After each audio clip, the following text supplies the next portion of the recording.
जय हिंद, नमस्कार। मैं अमर जैदी स्वागत करती हूँ आप सबका एक बार फिर से हमारे आज के कार्यक्रम में। दोस्तों, भारत एक मैसिव मिलिट्री स्पेंडिंग फेज में आ चुका है और डिफेंस एक्विजिशन काउंसिल ने एक बैठक में लगभग 3,70,000 करोड़ के स्ट्रेटेजिक डिफेंस प्रपोजल को एक्सेप्टेंस ऑफ नेसेसिटी दे दिया है। इसमें सबसे बड़ा प्रपोजल है 14 राफेल फाइटर जेट्स का और उसके बाद जो G2G डील अप्रॉक्स इसको माना जा रहा है कि 3.25 लाख करोड़, जिसमें सिर्फ एयरक्राफ्ट ही नहीं बल्कि जो एडवांस्ड वेपन पैकेज है वो भी इसमें शामिल है। साथ ही नेवी के लिए जो 6P8I मैरीटाइम सर्विलांस एयरक्राफ्ट जो 28,000 करोड़ में, और जो फ्यूचर वॉरफेयर के लिए हाई ऑल्टीट्यूड प्लेटफॉर्म सिस्टम यानी जो सूडो सैटेलाइट, और जिसकी कीमत लगभग बताया जा रहा है कि 15,000 करोड़ का ये प्रपोजल भी क्लियर हुआ है। अब सवाल ये है कि ये सारा जो मॉडर्नाइजेशन है, क्या ये एक स्ट्रेटेजिक मिलिट्री बिल्टअप है,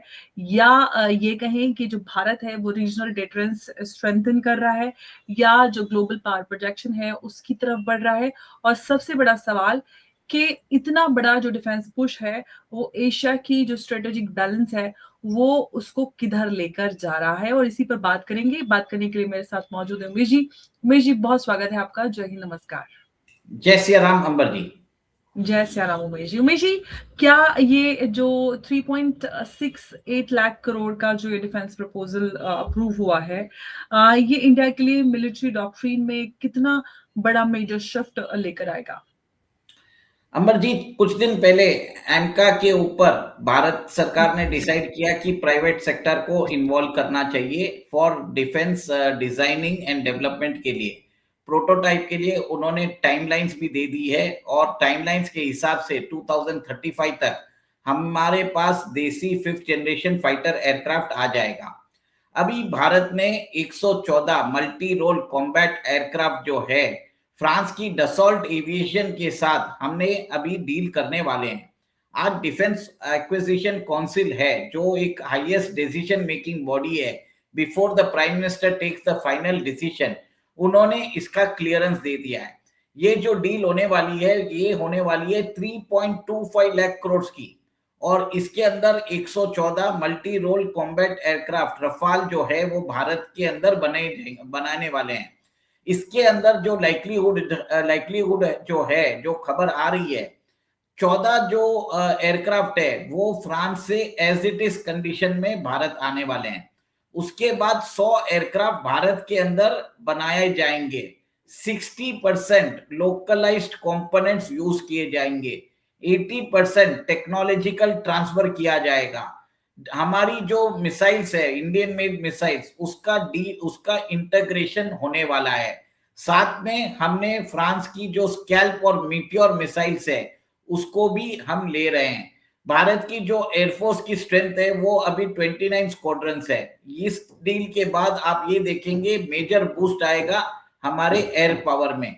ऑपरेशन सिंदूर में जो हमारा जो रफाल है उसने अपनी strike capability, deep strike capability बता दी थी। हमने बीवीआर जो हमारी जो बियॉन्ड विजुअल रेंज मिसाइल्स है, उन्होंने पाकिस्तान में जाके दुश्मनों के जो बंकर्स हैं उसको सटीकली हिट किया है। ये सब चीज बताती है कि भारत के लिए एक बहुत बड़ा एक तरह से डिटरेंस होने वाला है। और मेरा ये मानना है कि पाकिस्तान और चाइना के लिए ये एक बहुत बुरी खबर है। अमर जी, सबसे बड़ी बात है कि आज भारत अपनी ब्लू वाटर इकोनॉमी पे भी ध्यान दे रहा है। अब जो रिपोर्ट्स आ रही है, भारत ने अभी 6 जो बोइंग की ए टाइप पोसाइडन जो मैरीटाइम सर्वेलेंस एयरक्राफ्ट है उसको अभी मंजूरी दे दी है। ये जो डील है 28,000 करोड़ की होने वाली है, $3.5 बिलियन की तकरीबन होगी। आप ये देखिए कि इसके द्वारा हम जो चाइना हम्बनटोटा पोर्ट और मालदीव्स में अपनी सबमरीन्स भेजता रहता है, भारत की जो मिसाइल टेस्टिंग जब भी करता है तब अपनी वॉरशिप्स और अपनी सबमरीन्स भेज देता है, उसको ट्रैक करने में बहुत एक तरह से हमें फायदा होने वाला है। We will be able to identify Chinese ships in Indian waters, और हमारी जो इंडियन ओशन रीजन में डोमिनेंस है वो बरकरार रहने वाली है। अंबर जी, सबसे बड़ी बात है कि अभी जो वॉरफेयर होता है उसके अंदर आपको आपके दुश्मन की क्रिटिकल इंफॉर्मेशन की जरूरत है। आपको एक उनकी एडवांस ट्रूप मूवमेंट्स, उनकी जो मिसाइल जो आने वाली है उसको एक तरह से आइडेंटिफाई करना, हमारी जो सैटेलाइट्स है उसको, जब हमारी जब मिसाइल्स हैं उसको हम छोड़ते हैं तो प्रिसीजन स्ट्राइक करने के लिए हमें एक तरह से हाई एल्टीट्यूड परफॉर्मेंस सिस्टम चाहिए, जो सूडो सैटेलाइट बोलते हैं। देखिए अमर जी, ये जो सैटेलाइट जो होते हैं ना, ये 20 किलोमीटर जो ऊपर है अर्थ की एल्टीट्यूड पे, वहां पर ये तैनात रहते हैं। और एक चीज है, ये बहुत समय तक वहां पर तैनात रह सकते हैं और इसको यूज किया जाता है इंटेलिजेंस, सर्वेलेंस और रिकनाइजेंस के लिए। इससे ये एक चीज होगा कि हमारे जो एलएसी और एलओसी है उसके अंदर हम इसके अंदर जो हमारे दुश्मन की जो ट्रूप मूवमेंट से गतिविधियां हैं उसको मॉनिटर कर सकते हैं, और हमें रियल टाइम बैटल जो इंटेलिजेंस बैटल है वो हमें इंटेलिजेंस की इंफॉर्मेशन है वो हमें मिलती जाएगी। सबसे बड़ी बात यह है कि हमने एक तरह से हमारी जो एयर और जो सी के अंदर जो हमारे डिफेंस सिस्टम्स है उसको इम्प्रूव कर रहे हैं हम। आप ये देखिए कि रफाल को अगर हम एक्वायर करते हैं तो हम गेन करते हैं air superiority and deep strike. और P-8I जो पोसाइडन एयरक्राफ्ट है बोइंग का, उससे हम मैरीटाइम में हम एक तरह से चाइनीज जो सबमरीन्स है उसके ऊपर निगाह रख सकते हैं। जो हाई एल्टीट्यूड जो सैटेलाइट्स है, प्लेटफॉर्म सिस्टम्स, उससे हम रियल टाइम बैटलफील्ड जो इंफॉर्मेशन है वो हम गेन कर सकते हैं। ये बहुत बड़ा एक तरह से स्ट्रेटेजिक मैसेज है कि भारत अपनी सिक्योरिटी को लेकर जो जितना सीरियस है वो दिखा सकता है। एक प्रपोजल आया है जिसमें जो सुखोई 30 जो हमारे जेट्स है, 84 जेट्स को सुपर सुखोई बनाने का भी प्रपोजल सीसीएस के पास आ चुका है। सीसीएस भी उसकी मंजूरी दे देगी। सीसीएस के बाद ये जाएगा फिर, और ये आप ये देखेंगे कि भारत जो अपनी इंडियन एयरफोर्स की rapid modernisation, upgradation, acquisition of new aircraft और इंडिजिनस डेवलपमेंट के ऊपर ध्यान दे रहा है। साइमल्टेनियसली मल्टीपल जगह सब काम हो रहे हैं। बिल्कुल उमेश जी, अगर हम इसको देखें, क्या ये जो अप्रूवल्स हैं वो इंडिया को officially top tier military powers की जो लीग है उसमें ले जाएंगे? क्योंकि इतने सारे जो प्रपोजल अप्रूवल हैं और काफी बड़े बड़े ये प्रपोजल्स हैं। देखिए मैं आपको एक चीज बता देता हूँ, भारत आज भी जो एयरक्राफ्ट सिस्टम्स है, एयरक्राफ्ट फाइटर एयरक्राफ्ट, वो बाहर से इंपोर्ट कर रहा है। और आज भी इंडियंस की टेक्नोलॉजी हमारे पास नहीं है। हमारे पास आज भी जो हमारे सबमरीन्स है उसके एआईपी जो होते हैं, एयर इंडिपेंडेंट प्रोपल्शन सिस्टम्स, उसकी नॉलेज हमारे पास नहीं है। तो बहुत जगह हम लैगिंग हो रहे हैं। आज मेरा मानना है वर्ल्ड के अंदर जो सुपर पावर्स हैं, फर्स्ट में आता है यूनाइटेड स्टेट्स, सेकेंड में आता है रशिया, थर्ड में आता है चाइना। भारत आज भी एक तरह से क्वांटिटी में फोर्थ आ सकता है, बट टेक्नोलॉजी वाइज फ्रांस हमसे आगे है, जर्मनी हमसे आगे है, यूके हमसे आगे है। तो ये सब चीज मद्देनजर हमें एक तरह से रियलिस्टिकली हम सिर्फ वेपन सिस्टम्स खरीदने के चक्कर में हम थर्ड या फोर्थ बता सकते हैं, पर रियलिस्टिकली हम आज भी मेरे ख्याल से अभी टॉप 10 में शायद घुसे हैं। हमारे आगे आज भी साउथ कोरिया हमारे से आगे है, टर्की हमसे आगे है। आप सोचिए, मैंने तो अभी जो कंट्रीज के नाम दिखाए हैं, तो अभी भारत शायद टॉप 10 में पहुंचा है। ये मेरा रियलिस्टिक इवेल्युएशन है। टर्की के पास खुद का 5th generation fighter jet programme है। साउथ कोरिया ने भी अपनी डिफेंस इंडस्ट्रीज को बढ़ाया है। तो आप ये देखिए, स्वीडन के पास खुद का उनके पास ग्रिपेन, उनके पास फाइटर एयरक्राफ्ट है। तो भारत अभी शायद टॉप 10 में आ चुका है, 10th नंबर पे हो सकता है। ओके, लेकिन उमेश जी, अगर हम बात करें रीजनल राइवल्स और जो रिस्पॉन्स है उसका क्या यहाँ पर असर हमें नजर आएगा इस सब कुछ के बाद? मॉडर्नाइजेशन या फिर हम ये कहें कि एस्केलेशन भी मुमकिन आपको नजर आता है? देखिए, एक तरह से फ्यूचर वॉरफेयर के लिए ये एक्विजिशन किया जा रहा है, और लाइवलीहुड वो हो सकता है हमारे बॉर्डर पे, क्योंकि बिल्डअप वैसे ही किया जा रहा है। चाइना जो है 2027 में ताइवान पे शायद अटैक कर सकता है, 2035 में 32 से 35 के बीच में वो भारत के ऊपर भी अटैक करने का उनका ऑलरेडी एक जो नोट है वो सर्कुलेट हो रहा है। तो भारत को भी आंख मूंद के बैठने की जरूरत नहीं है, भारत भी उसी हिसाब से चाइनीज को काउंटर करने के लिए वो ये सब बिल्डअप कर रहा है। चाइना जो है ऑफिशियल लैंड ग्रैबर है, मैं आपको बार बार आपके शो पे ये बता देता हूँ, वो लद्दाख, सिक्किम और अरुणाचल प्रदेश पे अपना क्लेम आज भी रखता है। अगर भारत का कोई बड़ा ऑफिशियल, भारत के अगर प्रधानमंत्री भी अगर सिक्किम या अरुणाचल प्रदेश जाएंगे तो चाइना जो है वहां की फॉरेन मिनिस्ट्री उसके ऊपर भी ऑब्जेक्शन रेज करेगी। उन्होंने मैप्स निकाले हैं जिसमें वो अरुणाचल प्रदेश को चाइना का भाग बताते हैं और उसका नाम भी वो अलग से निकाल के रखा है। आप ये देखिए कि ये सब चीज is a direct interference in India's internal affairs.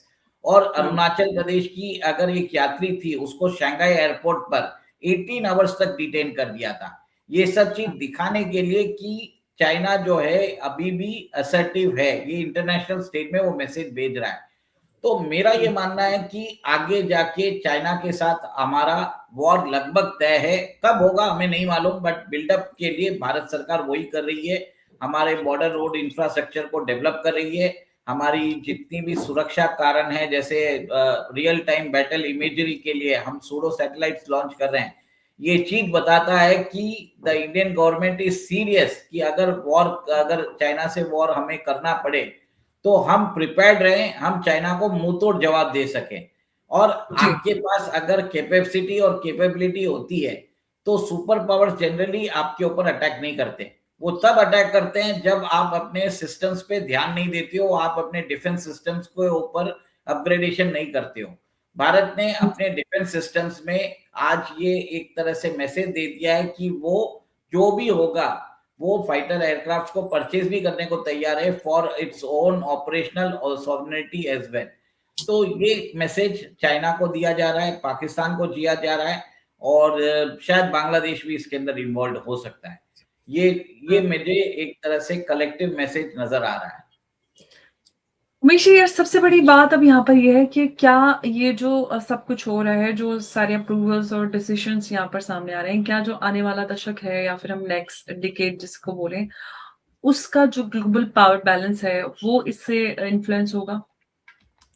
देखिए, ग्लोबल पावर में मेरा ये मानना है कि भारत जो है अभी बहुत अभी भी भारत को आगे चल के we need to go for indigenization of technology. आज भी आप बाहर डिपेंडेंट हो, ये आप समझ के रखिए। सिर्फ आपने आपने अभी तक 25,000 करोड़ का ही जो है डिफेंस एक्सपोर्ट किया है, हार्डली $3 बिलियन। और आपने अभी एक चीज अच्छी बात है कि डोमेस्टिक डिफेंस प्रोडक्शन बढ़ रहा है, बट बहुत कुछ करने की बात है। हमने बहुत काम अच्छा किया है ड्रोन्स में, मिसाइल सिस्टम्स में, जो इनकमिंग मिसाइल्स आती है, प्रोजेक्ट कुशा पे काम चल रहा है, बहुत कुछ अच्छे काम हो रहे हैं। देश के अंदर काम नहीं हो रहा है ऐसा बात नहीं है, बट जो भारत का जो टेक्निकल पावर है, जिस हिसाब से हमारे पास इंजीनियरिंग ग्रेजुएट्स और टैलेंट्स है, we are lagging heavily in fighter engine development program। हमारे फाइटर जेट्स बना नहीं पा रहे हैं, हम अपनी सबमरीन्स को लिए एआईपी टेक्नोलॉजी नहीं ले डेवलप कर पा रहे हैं। ये एक तरह से मेरा ये मानना है कि इस पर काम करने की जरूरत है, और जिस दिन हमारे पास ये टेक्नोलॉजी आ जाती है, Amar ji, we will become one of the top exporters in the world. मैं आपको ओपनली बता रहा हूँ, एक रफाल एयरक्राफ्ट को लेने के लिए कम से कम हमने अभी 3,000 करोड़ रुपए दे रहे हैं, और जो तेजस एयरक्राफ्ट है हमारा, जो LCA Mk2 जो रफाल के काउंटर में रहेगा, वो 700 से 800 करोड़ में बन जाएगा। डिफरेंस वहां पे आता है, आप ये देखिए।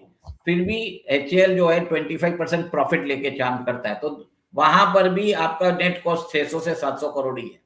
तो बहुत फर्क पड़ता है, और भारत सरकार जो है इसके ऊपर काम कर रही है। और मेरा मानना यह है कि जिस हिसाब से प्राइवेट सेक्टर का पार्टिसिपेशन आ रहा है, उससे भारत की डिफेंस इंडस्ट्री में बहुत फर्क पड़ने वाला है। बिल्कुल, ये बात तो है कि इतना पैसा और इतने बड़े प्रोजेक्ट्स जो है वो अप्रूव हो रहे हैं, तो ऐसे में फ़र्क ज़रूर नज़र आएगा। लेकिन उमेश जी, जो ये डिफेंस स्पेंडिंग और जो इकोनॉमिक प्रायोरिटीज़ है, उसके बीच जो बैलेंस है, वो किस तरह से मेंटेन होगा? क्योंकि टैक्स पेयर्स की जब हम बात करते हैं, उनको जो स्केल के जो जिस तरह का स्केल नज़र आ रहा है, उस स्केल की जो मिलिट्री इन्वेस्टमेंट है, उसका स्ट्रैटेजिक रिटर्न मिलेगा। देखिए, यूक्रेन की इकोनॉमी भी डेवलप थी, पर आप हुँ, ये देखिए कि उन रशिया ने उधर इन्वेजन कर दिया, क्रिमिया का किया, फिर बाद में उन्होंने डोनबास सब उन्होंने अपने कब्जे में कर लिया है। चाइना हुँ, भी ताइवान के ऊपर इन्वेजन की प्लान कर रहा है, और ताइवान जो है अभी $11 बिलियन के अमेरिकन इक्विपमेंट्स खरीद रहा है। जापान जो है अपना पैसिफिस्ट अप्रोच छोड़कर अब भी वो डिफेंस रीआर्मामेंट और न्यूक्लियर प्रोग्राम को शायद वापस चालू भी कर सकता है। तो ये सब चीज बताता है कि डिफेंस बहुत इंपॉर्टेंट होता है। अगर आपके पास डिफेंस पावर रहेगा तो लोग आपको रिस्पेक्ट करेंगे, आपकी सॉवरेनिटी को रिस्पेक्ट करेंगे। और आप ये भी देखिए, defence is very much integral. अगर आपको अपनी कंट्री की संप्रभुता बचानी है, सॉवरेनिटी बचानी है, डिफेंस में इन्वेस्टमेंट करना जरूरी है। और जो लोग बोलते हैं कि डिफेंस में एक डेड इन्वेस्टमेंट है, मेरा ये मानना है कि वो देश के दुश्मन है, वो चाइना के एजेंट है, गद्दार है, सीधी बात है। हाँ। जी, उमेश जी। बिल्कुल, आपने सही बोला है और जब भी हम बात करते हैं इस तरह के डिफेंस स्पेंडिंग की और जब भी एक देश इतना मैसिव स्केल पर मिलिट्री जो कैपेसिटी बिल्ट अप करता है, क्या वो सिर्फ़ डिफेंस के लिए होता है या फिर हिस्ट्री को रीराइट करने के लिए? बहुत बड़ा सवाल है और यहाँ से हमें अगले दशक का जो ग्लोबल पावर बैलेंस है, वो बदलता हुआ नज़र आता है और आने वाले दशकों की ये तैयारी नज़र आती है। मुझे बहुत धन्यवाद आपका इस चर्चा में हमारे साथ जुड़ने के लिए। नमस्कार, जय हिंद, जय भारत। जय सिया राम। जय श्री राम महेश। बहुत धन्यवाद आपका।